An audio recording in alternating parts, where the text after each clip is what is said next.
Hey guys, welcome back to LatiNation. Now, if you watch this show, you may have heard me say that I come from a Cuban family. And while that means that my childhood was very, very loud, I was also lucky enough to grow up around delicious Cuban food.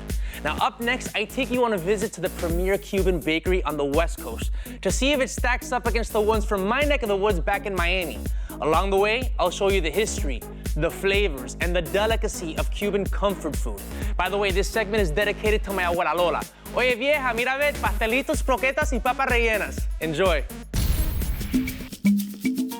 So I'm here with Beatrice Porto, How you the doing? family of Portos, who run the bakery, Porto's Bakery and Cafe. I grew up in Miami. I'm Cuban American, so I grew up around a lot of this food, and I'm glad you're bringing it to Los Angeles, to the West Coast. I gotta tell you what my favorite things are, all right? And hopefully we can taste this later. Pastelito de guayaba, the guava strudel. We have that. Now, I don't do it with the cheese. I like it just straight guava. We have right. both. In 1960, my parents decided to leave Cuba, tried to get away from Castro's communism. When we got here, after going through so much in Cuba, she started making cakes at home for immigrants that knew her from Cuba and would follow her. And they were living now in Los Angeles. And that's the beginning of Porto's as a business in LA.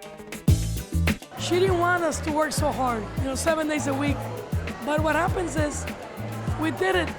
My brother was 13, I was 16, and then we fell in love with the business. When we finished our careers, instead of going to practice our career, we decided to stay behind and nourish this baby that was part of our history and our upbringing, so that's what we did.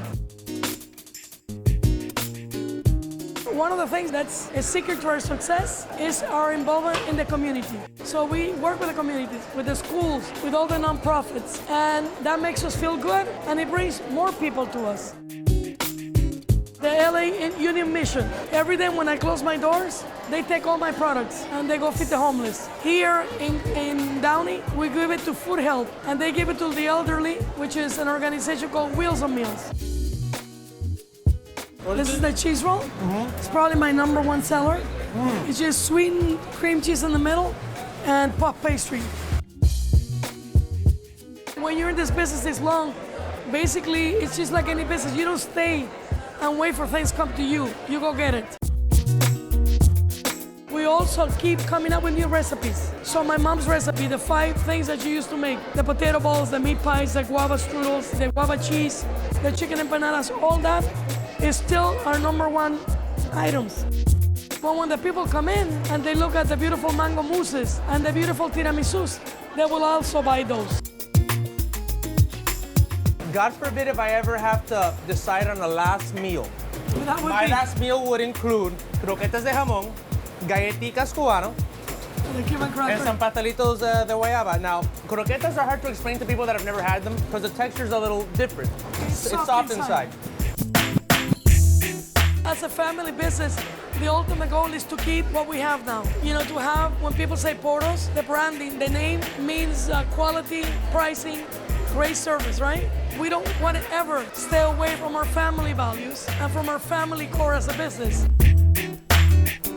It's like you said, it's comfort food. It makes me comfortable. To the point that, you said that if you wouldn't have given me this, I wouldn't have left. I'm not gonna leave anymore. I'm staying here. And I wanna thank you for teaching us and our viewers about the food that I grew up on. Thank you. And my abuelitas showed me, and I wanna thank you for putting so much love into the ingredients.